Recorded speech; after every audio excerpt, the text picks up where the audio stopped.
Oli evening drive. Yes, Bryn. Olero tulina Jordan Sekatawa. Filmmaker, videographer. Yakola documentary Uganda We Rise. Kweli ku YouTube gikebereko. Twagala kumanya industry eno abantu abagala okujoininga biki bye muyinza okuconsidering abula kati gwali Uganda. Tulina mune advice kiki oyinza okukola okulinnya ku mutindo kati tovaawo tuwerabira okusubscribinga n'okunyiga ka notification bell ne like button.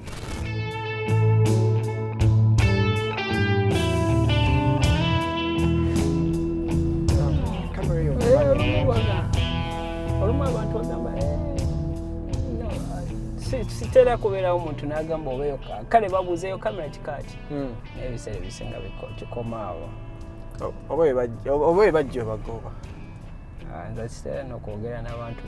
That's my biggest issue, kwogera n'abantu ku mikolo cause oba tosobola more attention gy'ayagala kati in fact wabeereyo n'abantu n'agamba wanneeyisizaako baki obaki naye ate nga okola and I'm there to work, so it's no time to waba otandika n'onyumya n'abantu obimanyi nawe emikolo gyaffe ogenda ku mukolo you know everybody otandika okunyumya n'abantu ogenda va mu the right state of mind otandika ate kukuba lwali kati akawungeezi bazinye you got everything awo ng'okiringa naye wano bagatta ng'otoka Sekatawa okyali eri ogatake kati wajjanga omukola kinga omugamba laba manager awo ebiseera ebisinga boss kankumalire kansoke male wano nja kukomawo lwekyo wembakwata because of course bantu bange I like people so what oyagala mu offendinga ka season keeko season y'omuganda wange season twala process by process nayenga it's a good season. Probably the best season I've ever had since I started doing event videography. I can confidently say that it's the best. Wakatale just bagalawo okuyamba small businesses okuyingiza more business so bagalawo street abantu kitegeeza basobola otambula ne ba accessinga more shops at once nga tebaparkinze so batambuza bigere ne bafuna access. I think bayingira baliwo paka end of September kaliwo lwaki lwa covid era covid yabireeta abantu bakolere wabweru but slowing it down. I think covid bwobeera nga muri outdoors it slows down the spread okusinga bweyandibadde nga muri munda so kati bu restaurant bali awo wabweru. In fact it was there even when the weather was cold era naye nga abantu bajja amanyi abazungu bagala nnyo ebintu bya wabweru naye nga bajja era ne babeerawo ne bakiringa business nezikola sente obulamu ne bweyongerayo kwegamba lockdown ereme banyigiriza abamu bavemu awo city ebeera looking out kuba business people abalimu ekyo ekibuga business were closing down tewasobola sasula taxes wabeera tewaliwo taxes city can't afford to keep up roads. If the city can't afford to keep up roads wabeera walayika bubi so people move out. So bottom line buli kyokola oyamba government so the local governments ziba zeetaaga nazo okusupportinga kati awe weeyanjulira okay Jordan Sekatawa ndi muna Uganda if you haven't figured that part out. Ekyo tewaliwa Uganda alwogera obwogezi bwakyo oyinza osanga nga ngwagamba oba bamuzaalira eno Oluganda n'aluyiga. Ndi muna Uganda by birth. Ndi taata ndi mulokole ndi mufumbo mirimu gye nkola njagala nnyo okweyita I'm a business person naye nga my passion in business is media and technology. Njagala nnyo ebintu bya teknologiya naye ni mu media videography and films byentera okuteekako effort ebintu ebityo so gye emirimu gye nkola. ndabyeko ku wakuwo gwokola okoze Uganda We Rise eyo film yes ekwatagana kuki so Uganda We Rise film eyo ekwatagana weyava wenkula weyava ejja kuwa synopsis okutegeera byerimu nti yava mu kwagala okukyusa image how people see Africa. I moved here in 2009. Naye nendaba ngeri gye ba Africa gye ba representing, it's almost as if we are waiting for handout. You know, it's a bunch of people just sitting, waiting for some white guy to do something. Naye omuntu walaba ku muzungu alaba ssente. That mentality, which is true, it's very true. A lot of people from here in the Uganda, and they do things that help out kids, medicine and education and all that. But that's not the majority. The majority of young people in Uganda are trying to make change on their own. They are given the disadvantages and the lack of opportunity and resources. They are still doing something. That's why Uganda We Rises. Egamantino, wadenga. Byonna bina ebiriwo weebiri ffe tuli mukola kye tusobola okukola okwebezaawo. So that's what the film's about, is to, I mean, at this point it's beyond a film. It's a documentary. So it's a documentary film naye.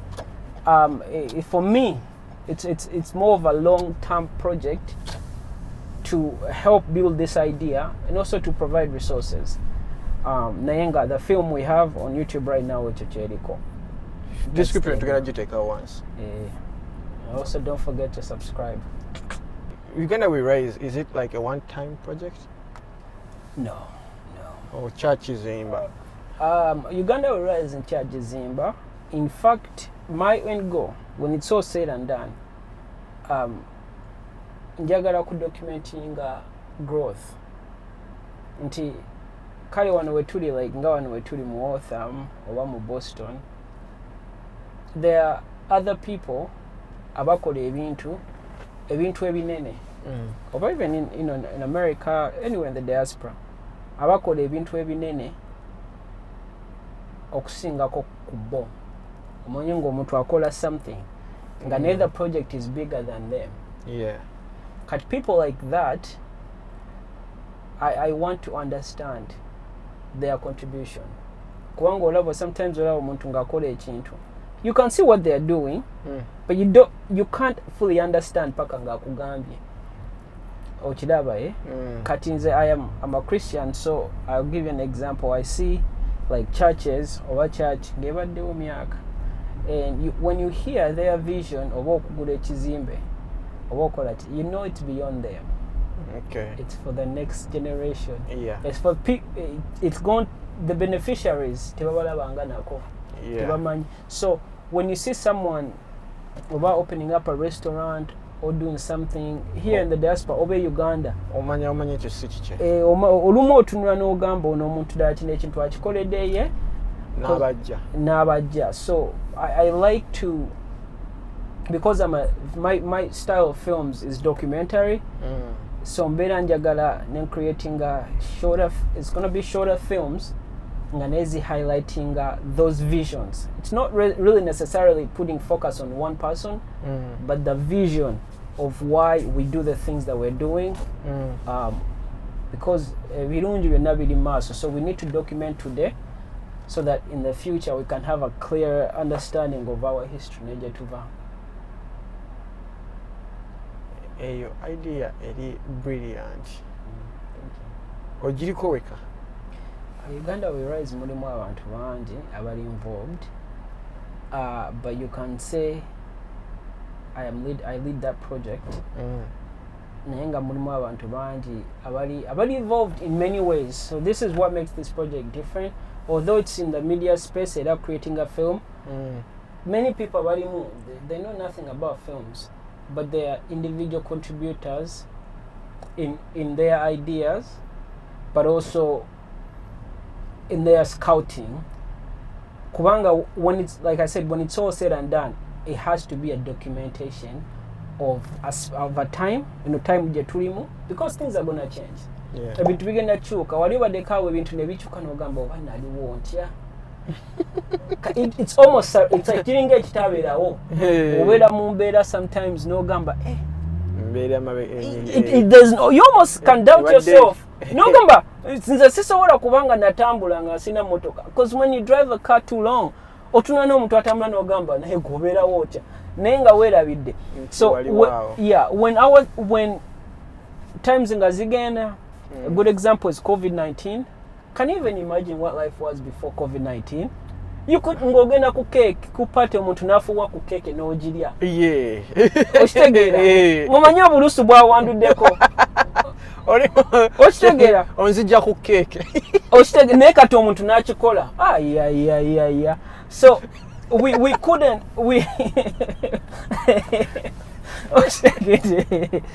kati ekyo tekyali big deal, but we didn't document that because it wasn't a big deal. Yeah. But now if we document our progress, ojja kutunula ogambe akona akakantu kwali kanene okukola kineeno okola eyo movie ali nene. So that's the film now, the project Uganda We Rise is about Ugandans rising all over the world, but it's documenting that process. That's the biggest thing for me. Yeah. So my business is BUE LLC. That's how it's registered. But I do different things. One of the things Biancola is I have an academy, a BUE Academy. If you go on Facebook or Jajira, I do those things. In fact, mbadena sindikana audio muntu that's called a tutorial because they are starting to edit. Omuntu wa reaching out to me, nambuza ekibuzo already seen a video ekinyonyola, I create it. Okay. I take time and I create it and I upload that video for them, but for everybody else. Because one of the things, actually, when getting it, at least in this community, how people got to know me, Abasinga, was through live stream. Because I did live streaming. I say I'm the first one that did live streaming. Not even just, at least the one is a good naraba. For a long time, I didn't see other people do it. Kati, when I stopped doing live streaming, I wanted to help people do live streaming. One thing, Chemani, is, and reason why I share what I know, because I don't think you don't lose anything. So I am very happy. Email yange that specifically is contact@buetv.com. Chigambo contact@buetv.com. So you send me an email or message ngamba, hey, kino kyenjagala okukola lwaki camera yange shooting away.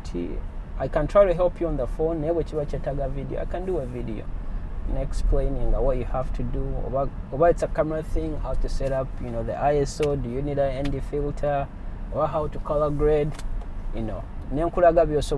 So I am happy to do that, and I'm actually proud that that's something I do. I try to create at least one video a month. I pick something and I video. Cut you read the videos like Facebook? There's at least 100. At least 100 videos. I've been doing this since 2018. The moment you never subscribe to college. Ningamba ochimanya abantu tetubanyonyolanga. Abantu abakumi, you assume, but you just assume people know. Name nange subscribing akirungi era abalaba subscribing ku Evening Drive with Bryn. Because by subscribing, you're giving the show an opportunity to reach more people. Ate bwonyiga ka bell, kitegeeza bwa uploading a video empya bafuna notification. Kati bw'obanga onyumiddwa tebakucharginze sente kulaba ki? Antambalozo ku subscribing acha sente anti kyekyo. Kati oba tosasula just nti gwe owagidde already olina account oli ku YouTube nyiga subscribe wansi ne notification bell obeere ng'oyamba ekintu kino okweyongerayo. Abantu bangi bava like Uganda ne batuuka wano nga bali mu media industry oba tugiteeke industry naye watuuka mu US n'asuulawo emmundu n'agenda n'akola ebirala. It's hard. It's hard. Kiva ku ki tewali motivation, tewali like ngenda kuwulira nze America bwe ngitegedde. It's a game. It's a game. Olaba America, I've been here since 2009. I've been pretty low. I got to a point where I was homeless. So nga binkubyeko. So byankubako. But I've also been at a good place. I have everything working out. Naye kinara kwa America. Kati kirabe bwote. What would you do? Nenkuwa ettaka. Nga kuliko katawo. Nenkuwa abantu emitwalo 2 nga bebagenda obeerako. Naye nga abamu bagagga nga abalala baavu. Nga naye olina okukola ekintu abaavu bakolera abagagga. Naye ate nga toyagala baavu bagaggawale. Kuba baavu bagaggawala.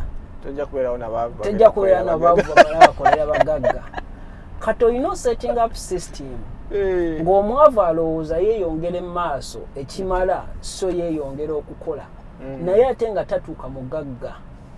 Kubanga abagagga abo be ba setting up system. Okitegedde muganda wange. Kati ya America. Ogenda ve Uganda okuvudde mu mbeera. Ozoolabye ku ssente. Nawe bana abasajja agenda kumpa $12,000 wiiki. Kamera tena kyegenda kungasa. Okitaba. Because they put the system to lower you into working, into making more money. The more money you make, the more taxes you pay. So they are going to excite you with overtime, with time and a half. They are going to get you to work. That's the game. America it's once you work, you're a slave. It doesn't matter how much you make. No, but someone go your doctor. As long as you have a check that someone writes you, nga you're not your own business. Ng'okolera muntu nakuwandikira check. You have a W4. Is it a W2? W2. You're done. So katichecho, that's how they get you. Choka. That's the mystery of America, is to get you to work. As long as you punch in, nebo obera ng'oli doctor. Nebo banga wasoma. Nebo banga ng'oli brain surgeon. Kasitoba ng'okola. Because guess what? The more money you make, the more taxes you pay. The more they make. And and woenzo okwebuzamu, well, kali nzize mu America, or the separation yo or pushings or something. Okay, let's say you do a good job. You are able to get yourself into school, no becoming an engineer. Nga toina na debt, nature tutijjo nga toina debt. Then what? Go and work. 40 years. You're working bwanga okola 9 to 5 days a week. What's the difference between muntu akola anywhere else? Yakalegwe, you have a better house, whether you have maybe not as good of a house, but mwene nyumba mujivamu at 9, mwena mukoma what 5. Mwena abana bamutewa bala doing that day. Bagena ne basoma, and you are not available to be there for them. So that's the American system. They keep you away from your family, so they keep paying you. You are not able to raise up better kids. So I think America to them because money. We see money and we get excited. We see money. Yeah. Bagamba obero yagala botuke wantu nga tewali bana Uganda duka. Awo tewali sente. Munogene mu state olioka homa. Nola nga temuli bana Uganda. Duka misinde muganda wange. Nene bwogena mu ddungu. Nola bayo osanga mu bana Uganda. Kaka na omanye nkuba egenda tonya. Omanye tonya. But yeah, no, we have to be. It's tough for us because our listeners and so we didn't grow up in the best situations financially. So netukula with the unnecessary desire for money. Unnecessary. A lot of people are doing okay, sort of better, but because there's opportunity to make more money, they make it. Which that's the killer. America, they it's well engineered. oba oyagala ssente bajja kuwa oba oyagala ssente omukisa oguzikola. Nze nalaba nga abaana twakolanga nabo nga takola weekend nga niwe bagamba bagenda tripolinga ssente zakola nga of course ng'obeera wakajja otunuulira gamba abana abazungu bali leze they don't have that unnecessary desire to have money. Tazifiirako agenda ewaka n'atuula n'ayokya ennyama ye ogumutuni wagamba omwana muto lwakitagala kola omwana muto, but at the end of the day abasinga okuba obulungi munnange si be basinga okukola, abasinga otetenkanya be basinga okuba obulungi naye okukola. That's the system gye tulina okwejjamu eyo y'okukola nga abafa. Era omuntu akugamba business yannema lwakuba ssente alimba. Business yakwema because you can't connect with people. You can't inspire people to pick up your dream. Business ebiseera ebisinga okulema Bryn oze n'ongamba idea nenjigaana. Lwaki njigaane? Siri muntu mubi. You have failed to get me excited. Kati how are you going to convince 1,000 people to buy your product? Ebiseera ebisinga kyekitulema ne tuga business sente nyingi kutandika mulimu insurance. People have money. And they are willing to spend it. Ng'ogenda mugamba idea yo akukatingira check. Sente teziwangako buzibu. Kati gwe Bryn nojja n'ongamba ekintu nonga ranting nti leero nteekamu $10 by next week ngenda funa $10. So kinnema okugenda ku banka nenziyayo savings zange zonna nenzikuwa. So that means kyoleese tekikoze makulu. Oba okireetedde muntu mufu. Kuba ekyo nakyo kikulu. Oyinza okuleeta idea nga nnungi kati nze oyinza okuteekamu idea n'ongamba oyagala oba ku shipping ebintu bitwala Uganda. Obanga yasolwazi ne gundi ne nido. Oba okitegeera nga idea eyinza oba nnungi muntu mufu gwoba. So ebizibu byaffe tebiba ssente. It's not, at least in this country, it's not money. People have money, but harnessing your idea and packaging it to the right people kiba kijja kukolera, kiba kijja kukola. Everything is possible. Kati challenge ki gy'osinga okusanga mu industry? Challenge yensinga okusanga nze really sisanze nnyo challenge because ngenda kuwulira lwaki sisanze nnyo challenge nene because nze I was fortunate mu ngeri nnyingi neebaza Mukama era neebaza ne bazadde bange because I grew up ndi muyala in some ways. Ate neebaza taata wange because yansobozesa okujja wano nampa opportunity eno. Ate when I was young, so I started this business in 2010 when not really the business but when I got into this media and technology. So challenges zisinga enough. Kitegeeza oli wakajja? Nali nakajja. Yeah, I think 1 year in I got my first camera. Oh. Yeah. Ekyo bayita hitting the ground running. Kitegeera. But I was young, so back then my biggest challenge is people just didn't trust me because I was young. I was really young. Nekati, my biggest challenge right now, I'm facing, is to introduce new cutting in here. When you get a business right now, I'm only speaking about the media business. Media. And it's hard to get people to understand change that's happening. I'll give you an example. I have a company, Budget Now and Forever Films. Equator, Baga, love stories between with your engagement. So my challenge in that industry is a chuka. People are, what we can do is changing. Kati, things like DVDs, tetuchabikola, things like 2-hour films, but it's hard to get clients to see together because this is their first time of getting married. So maybe the last time they saw a wedding film, side A, side B. I take a DVD. Kati mugama your whole wedding is gonna be on a flash drive, and it's gonna be under 40 minutes. because they relate sente to how long. Okitegeera nti bw'omugamba nti video ya 5 hours aga funyeemu sente zange nfunyeemu gye nfunyeemu.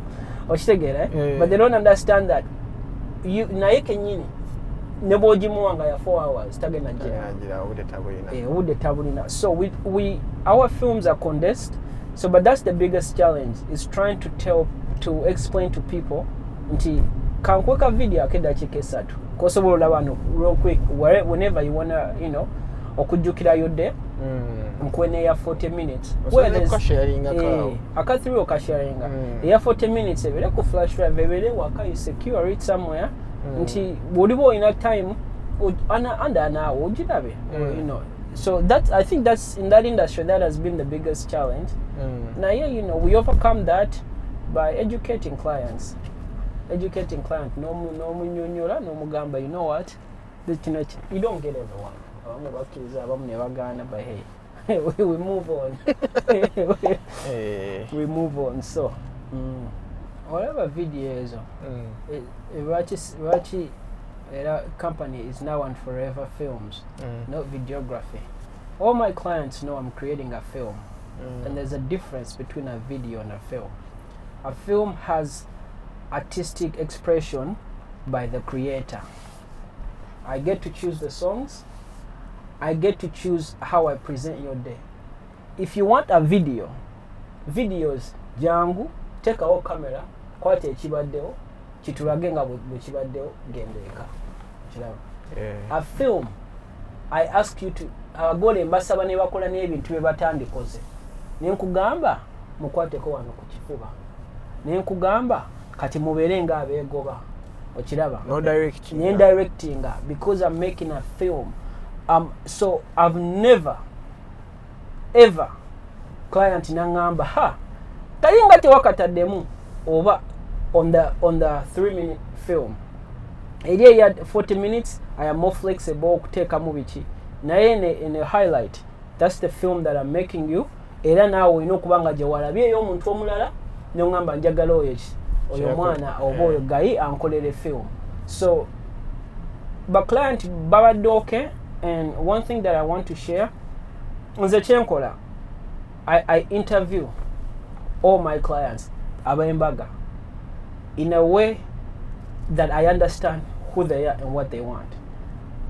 Kubantu abankubira esimu I would say 80% tetukolagana. Either say oba kintu kya sente oba kintu kya time oba tebazzeemu oba ki, but 80% of my leads 100 out of 100%, 80% I don't do the gondo mani kurati because for many omulimu gwaffe now industry gyolimu it's too much. You have to get the right clients. Nti oyogera ne client nomugamba okay abamu bagano signing a contract abamu agamba nerabidde okitegeera abamu they don't like to give a deposit aganja kujangu nkuwe nja kuwa kumbaga So if you're running a business and you actually want to grow and succeed, you need to make yourself clear on the get-go. Client muitiramu timeline ngakube ngamba okay zino videos zetula bwamala oziraba nazaagala nagamba okay kale nzaagadde packages oyina zino package ne munyonyola nti bo pickinze package tugenda kutwala deposit tukole kino na kino osigninge contract. Bagamba kati mwe byonna byenjogedde buli stage waliwo abakondokako n'avaako yenga alabye bya deposit nja kuwa sente nga nzize okiraba. So client watuukira waneeno in industrial sales bakita lower funnel kitegeeza atuukidde ddala ng'ategedde omweyagadde naye akwagadde wakamwagadde engeri gy'okola and people appreciate olumu tuba tutya okubeera too professional but people appreciate professionalism. Kubanga omugamba video egenda kuggwa in 2 weeks. Week emu bweyitawo ng'omusindikirayo ka message n'omugamba no kati tutandise okumaliriza okiraba. Kati ebyo byonna ebintu bwe tubi cultivatinga yes oyinza osanga oluzinze ba client naye ba client boofuna they are premium clients ate nga bwe bajja naawe okuyamba okukuza business yo. Advice gyoyinza owa omuntu ali mu eno industry ng'ali mu Uganda bw'obeera ng'oli Uganda ng'okwata video oba ng'okuba bifaananyi upload because the future is on the internet. buli kimu oyinza obeera oli Uganda oba ng'olowooza just okolera client n'omuwa, but make sure you have a piece in your contract ekuwa olukusa okusharinga the content oyo. Kikyo tegeeza upload oyagala ebifaananyi byoli byonna biwe ku kitimba? No, at least si byonna byonna naye you need to promote yourself. There are so many, it's sad. There are so many good photographers. Nga ayina ebifaananyi naye nga guess what? Omugamba wakawe akusindikira private link. Oba okiraba? Talina portfolio online. You have to have a portfolio. Nga kyengambye kiri kikulu. Make sure the client knows. Is the client angana oku-uploading a video yange? Gye mukoledde, I don't do it. Because that's my work. Yeah. That's kyenkola. You know bw'okuba ekifaananyi, you own that photo? Yeah, okay. I know that. Yeah, so that's my work. I'm documenting a creator's copyright. Yes. I give you a copy. You can do whatever you wish with it. But in the copy, gyensigaze wange. So most people without uploading, because where the world is going, you never know. You could be the best photographer in the world. Go to Uganda. But nobody knows you if you don't upload. So I encourage people to upload and also talk about what you're doing. Or be open. Nze kinyambye, you'll be surprised when I started teaching media and technology, Facebook, I got more jobs. You know, because sometimes tuba ne think no gamba obukodyo wange bwe mbusharinga. Because I've asked people things before, no mubuza kakati wakakoloti. Natagala kwogera. Akuiteno bwati, akuiteno. Naye guess what? Iyo butakubulira. That doesn't make them any smarter. Atenga it's even better kugamba nakayigira kwono. Okitegeera. So share bobanga okuba ebifaananyi tulageyo ka behind the scenes. What are you shooting? Oh, you're shooting is a camera. Okay. Or na Canon. Okay. Mark II. Okay. Okubisaachi okozesa ND filter. Okay. Kati now you're building your network with people that you don't even know. Kubanga nze oyinza osanga omuntu naye ng'atandika n'agamba how to change ISO on the 6D Mark II. Agenda olaba avuddeyo Uganda munne. Omanya essanyu ly'ofuna. Ayinza n'okukwandinga ku WhatsApp. Ayinza n'okusindikirayo katiipu. Okitegeera n'agamba wantasa nali ku mukolo nga ISO ennemye. Okitegeera. Kati, you know, open up. It's hard to do in a way, the way that we typically think. Naye the world is ours. And see you're not. And see you're not you. Open up. You know, get up on Facebook, say who you are, say what you do. And banange kano kankayise wo tulina okutya Brian. I think tulimu okutya ekyo ng'omunauganda yenna omunauganda banange ekyo ekintu kiringa kikolimo tulimu okutya omuntu omuteeka mu kamera n'olaba ng'omwoyo gwe gudduke. We are so, because we want to be so perfect. Okitegeera yeah. Twagala abantu batulabe tuli bawombeefu anange naye ate nga when you express yourself, your true self, people will like you, people will resonate with you. Kati eno business ekiri Brian inze kati okujja waneeno, it's not because it's because I know you. People go to people they know. Omuntu nakula, they like you because you're a good person. Akutegedde naye obeera awo nga otya internet omuntu, what's wrong? Everything is online. No wasula ne Bryn ne omuntu bakunoonyeza ko ne wasula amanyiwo. Everything is documented online. So put yourself out there, put your business out there, be excited about your business. Giteekeyo ogamba abantu ze kyenkola, guess what, abatakwagadde. I think ekintu ekyo nkisanze nnyo ng'abantu bakimbuuzaako naye mu kwetegereza okungi I think kiva ku the fact nti we judge too much and in so doing we fear to be judged. Yes. Kati as we're busy judging others, photography are judging. Kati nti wana abantu bawano kubanga tebajudginga. So ayekolera bibye takusuubira kuba nti ogenda mujudginga takujudginze. Okimanye ekyo ekintu kituufu ate nga ffenna ogumuze tuguyina nanga akakantu kasaze omanyi omuntu it's not even ate ffe tetukira, it's not a evil thing, oba ntino tetukola ntino kintu kibi just n'okweyogera Bryan eyogayo mulabe empale eyo temukoledde okitegeera ffe tulaba ntino kantu katono naye ate naye bw'oli agala okukyusa empale bigenda kunjerega lwaki bakujerega because nawe ojerega kata kyenkugambye our battles are within era omuntu yenna akugamba kati tetwogedde twekwasa bwekwasa bannemesa omulimu gwe yeremesa because ebizibu byo birimu gwe kataawo ogamba abantu tebanjagala abantu tebatulangako bonna meeting ne bagamba ono katumukyawe no wena olina obutagala mu mutima gwo kati ogamba abantu tebakwagala because you're recognizing things that are already in you. Yes. Oba okiraba so we just have to have more open minds, more pure. Bw'olaba omuntu ng'akoze ekintu nga gwe tokisiimye kirungi mukama buli omu yamuwa obulamu bwe. Kiki oyinza okugamba ali wano ali mu industry yemu? Ng'ali mu industry ekisooka oba olina 9 to 5 sala amagezi ogite. Because there are just some things by'otasobola kukola ng'olina emirimu ebiri.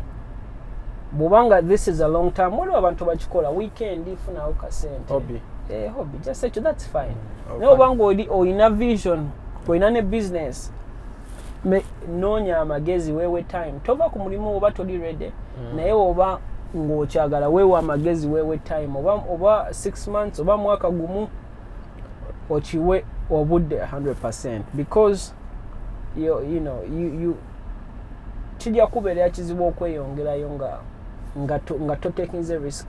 It's a risk, but guess what? It's worth it. It's worth it.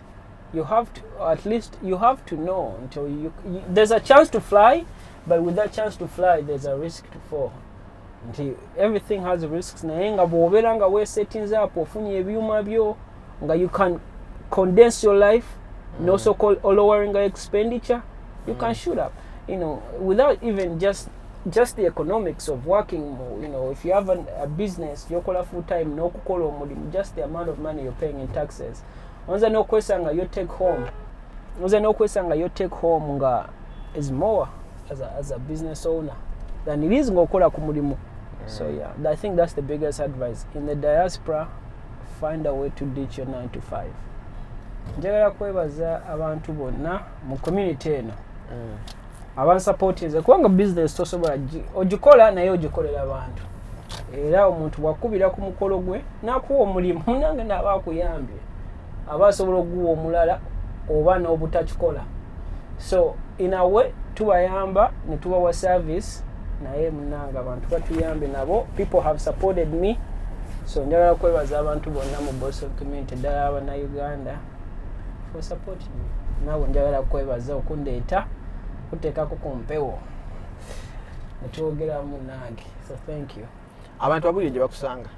Omuntu ng'oyagadde okunsanga ndi ku mitimbagano ng'obeera best way to contact me is Facebook at jordan.sekatawa oba www.jordansekatawa.com oba osobola n'okunsindikira email hello@jordansekatawa.com ng'oti bw'osobola okunfuna for anything. Nyinza kwongerako ekyo ekisinga ku ekyo. So genda maaso commenting ombwire ki kyolowooza. Njagala okuwulira okuva gye muli. Gwalina ekibuuzo kiteekewo mu comments. Ngezaako okulanga ebibuuzo byonna byonna mbiddamu. Gisharinge wekiba nga kyolaba kikunyumira. Sigadde nze Bryan, one of Evening Drive. Tunaddamu.